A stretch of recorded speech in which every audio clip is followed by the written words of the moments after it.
Sarawak has been a unique and dynamic destination offering eco-tourism, cultural experiences and world-class events. The Mata Malaysia Pickleball Grand Slam 2025 scheduled from 7 to 20th October 2025 at Pickleball, Malaysia's Pickleball Powerhouse, Kuching, fits perfectly with our vision of making Sarawak a premier hub for sports tourism.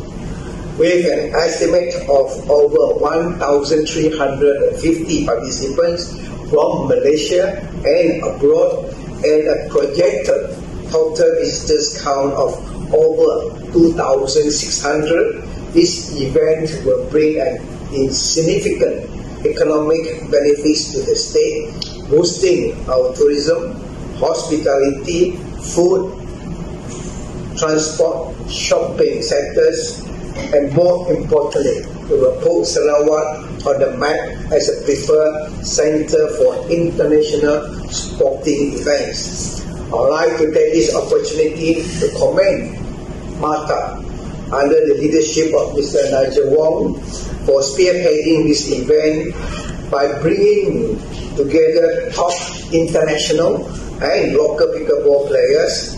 This event will not only elevate Malaysia's presence in the international sports stage but also enhance inbound tourism, providing visitors with the opportunity to explore our breathtaking landscapes, rich cultural and culinary heritage, and more importantly also warm hospitality.